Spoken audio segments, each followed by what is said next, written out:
'cause I just wanna see the light.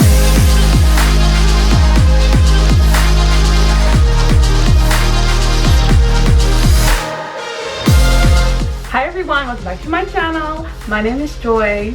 On my channel I talk about whatever I want to talk about.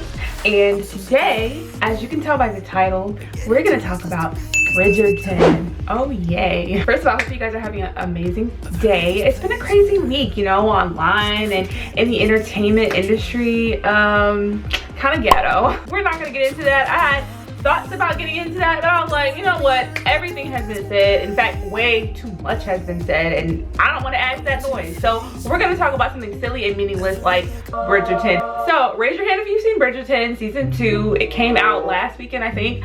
I actually did not watch the first season for a number of reasons. When I saw that Bridgerton was coming out with the season 2, the thought occurred to me to check it out, to read the book, you know, because when I first heard of the show, I didn't even realize there was a correlating book series. I have a library app where I get access to ebooks for free, so I was scrolling and I happened to see it, and I saw I had all 8 books on there, and I said, you know what, I'm not really like deep into anything right now. I'm not deep into another series. Why not read Bridgerton, right? Book 2 is Anthony and Kate's book. So Anthony is the oldest sibling of the Bridgerton family. If you watch Bridgerton, you know that the show and the book is about a family. It's about 8 siblings and their mother. It's the mom and the 8 siblings are basically seeing like them and how they end up getting married, and like I didn't realize it was literally about all 8 siblings like finding spouses. Like basically that's what the book series is basically about. It's centered on this family,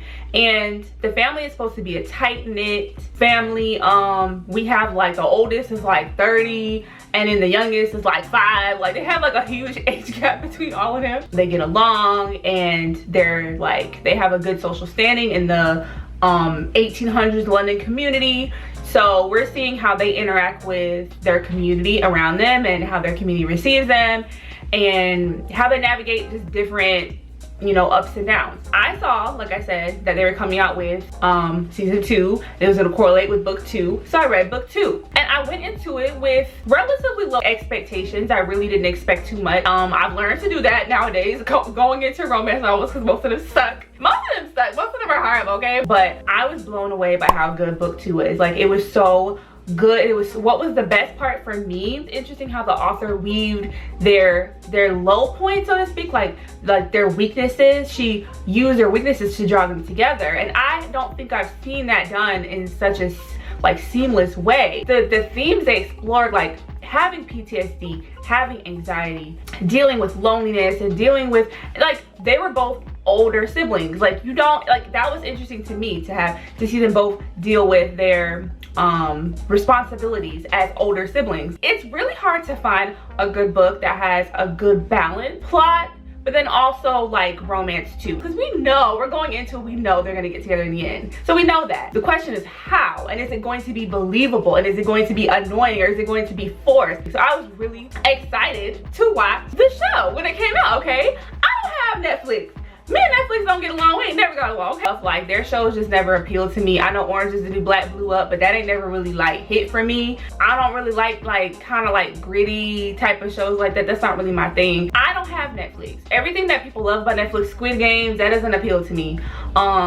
What was it? The one where she blind, walking around. Sandra Bullock blind, whatever that was. That type of stuff don't appeal to me either. But I loved Bridgerton book 2 so much, okay, that I was willing to cough up a new email, find my 7th credit card, honey, and get a new free trial for like the 15th time. I was willing to do that just because Julia Quinn, she convinced me, bro. Okay, so let's get into the details of why I did not like this show. And I've been seeing all of these like little tweets like trying to act like it was so cute and all of this, and I'm like, are we watching the same thing? Cause I didn't see it. I'm not seeing what y'all are seeing. Let's start with the fact that the show completely pivots away from the book's plot. Anthony's traumas and Kate's traumas were very central to their relationship, to the story, and to what brought them together. Why in the show they have one episode where Anthony mentions his father passing away and getting stung by a bee, one episode where Kate mentions that she's scared of storms. That's all we got. That's all we got from the show. That was so weird to me because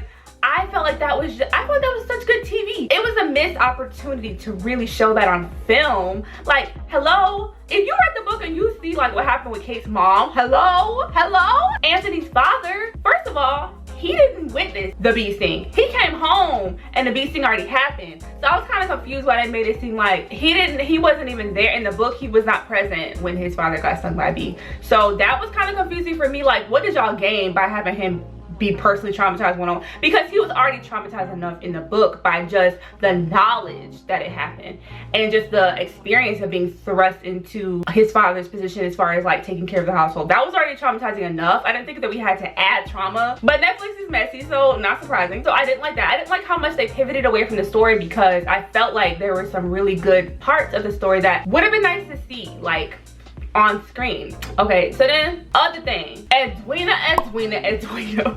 Now, the actress who played Edwina was so pretty, and I was like, it was a joy to witness her.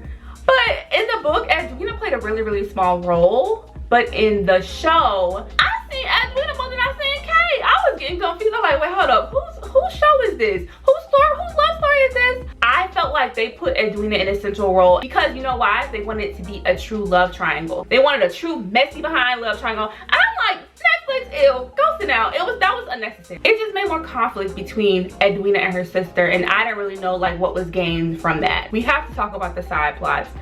We have to discuss the side plots. How much we focus on all of these people around Kate and Anthony just as much as we focus on Kate and Anthony. The fact that on the cover and on the show art we see Kate, Anthony, and Edwina, you think we would be focused on Kate, Anthony, and Edwina, but no. And like, I guess this is how they did it on season 1 too, but I didn't watch that, so I didn't know. But like, there was a lot of jumping around and skipping around and talking about so many different characters. We talked about Benedict, we talked about Colin, we talked about Penelope, oh, a lot, too much.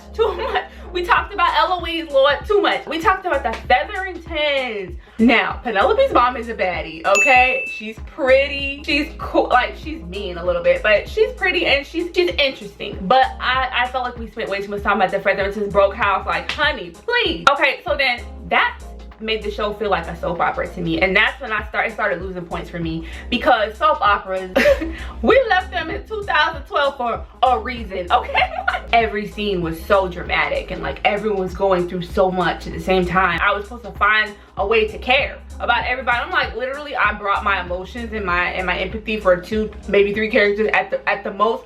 I've maxed out. I don't care about the Featheringtons and their bank account. I don't care about Eloise. My next issue, there was so much pointless talking and speeches. There was so much like people explaining stuff and not as much us seeing it. And I don't know if that was a production like budget issue, like we don't have the time to film Kate and Anthony actually having a touching moment. Let's just talk about the fact that they like each other, but let's not actually show them like each other. Like long speeches between him and his mom, long speeches between him and Kate, and it wasn't a lot of just action, like show me.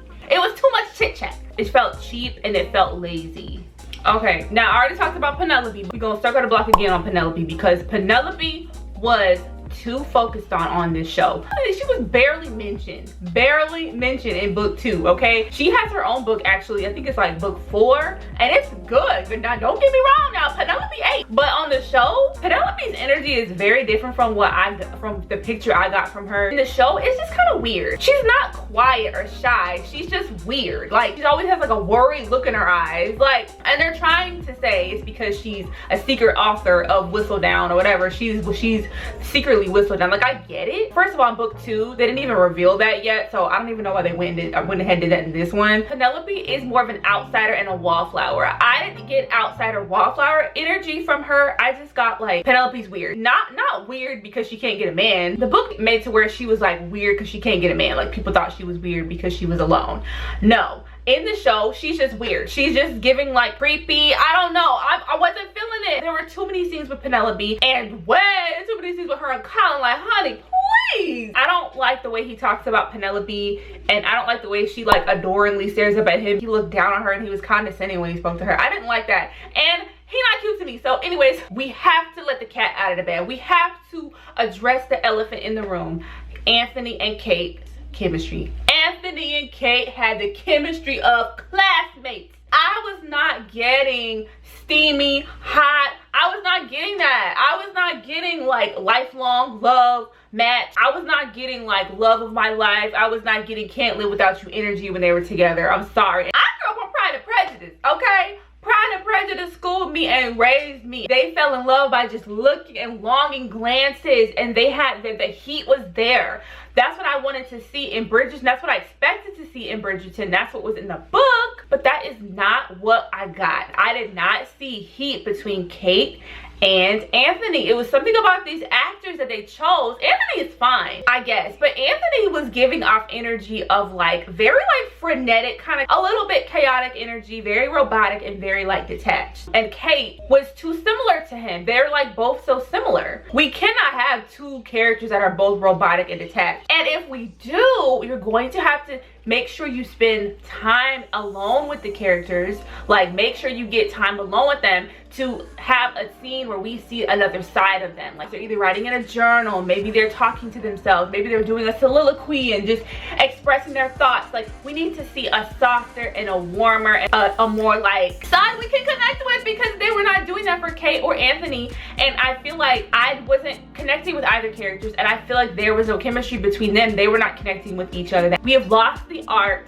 of choosing actors that connect naturally, like two people who are in a room, they can bounce off each other, they can like ad-lib with each other, they have a natural bond and like a natural friendship that you cannot manufacture. We don't know how to do that anymore. We don't know how to put together a cast anymore. That, and this is a side note, but Abbott Elementary, part of why Abbott Elementary has been so successful is Quinta gets it. She understands that characters are comprised of actors. Actors have to really click in real life or it's not going to be believable. In real life, I could never see the actress who played Kate. I could never see her. Well, that's not true. The way she looks in real life, she's very like sultry, honey. I wanted them to take some of that energy and bring that to Kate, but they made Kate so buttoned up. Kate's hair was tight and severe. Kate's dresses were very tight and like pressed. You see what I'm rambling, but I'm not. You understand what I'm saying. The actress who played Kate, I could see her with the actor who played Anthony off set. But on set, honey, soon as the costumes get put on, the dresses, child, no, it was nothing. It was giving nothing. Now, Lady Danbury, that's my sister, but at the same time, it's like, Lady Danbury, this ain't your show. Lady Danbury is not that present in the book, but I was happy to see her in the show because she gave it life. Her and Mrs. Featherington both gave energy that the other characters just wasn't given. Now, two sisters in love with the same man. Let's talk about it. Let's talk about it. That's nasty, Netflix. That's nasty, Netflix. And the reason why I'm saying Netflix is because the book, Julia Quinn in the book did not write the story to where Anthony was actually engaged with Edwina. She didn't write it like that. So by the time he got with Kate, like, it wasn't that bad. It was like, he was like, thinking about Edwina, but you know, naturally was being drawn to Kate. Okay, one thing about me, if you are interested in one of my sisters, you couldn't possibly be interested in me. Me and all my sisters are completely different. I already know it won't, like, I already know it's not gonna work with us. I would not continue to have feelings for somebody who has feelings for my sister. That was weird to me, and I just could not get with that because they drew it out too long. They drew the little love triangle in too long to where it was getting nasty. And speaking of nasty, now we gotta talk about Cousin Featherington. Cousin Featherington? Cousin Featherington, why are you with everybody? Why are you with Cressida? Why are you with your little cousin and your big cousin? I was disgusted. I honestly didn't even understand the whole story. I didn't care because Cousin Featherington is freaking disgusting. You know what? I gotta move on. Okay, Eloise. Eloise was awful. I hated Eloise. Eloise was a drama queen. Eloise made everything about her. That is not the way Eloise was in the book. Eloise was like independent, outspoken, for sure. Eloise was not an annoying brat. Eloise was not a know-it-all. I'm an Eloise anti-stan, anti-fan all day. I hate that girl. I didn't like how Edwina and Kate had a huge falling out. I felt like that was like unfortunate because they had like a cute relationship. In the book, it wasn't even like that. So y'all just being messy boots, Netflix. Breaking relationships for the fun of it. Okay. Edwina being mad that Anthony didn't love her didn't make no sense to me because it's 1800, bro.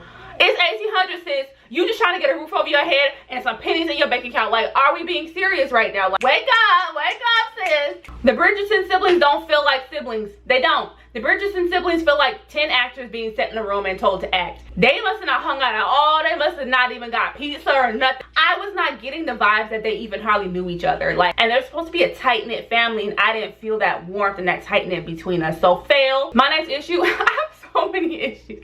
My next issue is the facial expressions were not there. It was so much like straight face acting and so much eyes bugging. See? You see that? You see that? That's not even what happened. It was just or like that. Eyebrows move for a reason. Mouth smile for a reason. Wrinkle your nose or something. Edwina, I don't like how they changed her personality completely at the end. Like, I know who that girl was. Evil Edwina was something else, chomping everybody's head off. I felt like that was too much of a character change for me too quickly. Okay, and this is one that's really petty, but Kate and Anthony cannot dance. Kate and Anthony could not dance. I feel like if you're gonna be in a period drama type of thing, show, movie, whatever, go to dance class, because dancing is a huge part of that society at that time. That was like the only time a man and woman could be close together and really could have like one-on-one conversation. So you already know what time it is when you say you want to be in a period piece. Girl, take your behind to dance class, because what was that? Kate and Anthony was struggling, honey. I don't know, I was bored. There were so many times when I just was like zoning out. Like I said, it was too much chit chat, too much conversation. So much of the show really could have been just not included. Like, it wasn't good as a romance. It didn't work for me because they ruined a perfectly good book series for me. I'm still gonna read it, but I'm definitely not watching no more. Okay, I'm not gonna say definitely because I'm nosy, but you know, I don't know about you, but I firmly believe that Netflix should keep their hands off of these types of projects. They just don't have what it takes to create something that is a classic, that has warmth. I don't know, I think it's because I'm old and like I grew up on romantic comedies. I grew up on romantic movies. Like, it's literally a part of my personality. It's a part of who I am as a person. It's in my DNA, okay? It's like the director, whoever's in charge, just did not set it up. There felt like a sense of longing between the two characters, but that literally is the whole point of this story. The whole point of this story is your feelings being so powerful for another person. Feelings that you can't even explain or make sense out of. More powerful than your fears and your traumas. More powerful than your responsibilities. Driving forces that ordinarily would be dictating our every action, but because we love someone, that becomes the most important thing, is your love for that person. That was not communicated very well. Anthony, like I said, he had some nice speeches and people were quick to post those on Twitter and to repost his script lines, and I do believe that there were some good lines, but like good lines outside of good acting and good like action is just, it's meaningless. Listen to Big Sis, okay? I've been around, I know a romance when I seen it, period. Been known, period, okay? That's pretty much all I have for this video. Thank you for watching up to this point. I want to know what you think about Bridgerton. Did you like it? Did you not like it? Did you see some of the things that I saw? Did you not see the things I saw? Let me know in the comments. If you haven't subscribed to my channel, do so. I'm gonna try to upload more often. I'm feeling like a little bit more in better spirits than I was back in the fall, thankfully. And also I got a new computer, so hopefully the process of editing will go faster and more smooth. So I really want to thank you guys for tuning into my content. It means a lot. And yeah, that's all I have for this video. You guys have a great week and I'll see you in my next one. Bye. I just bumped my arm. I just bumped my elbow. Bye.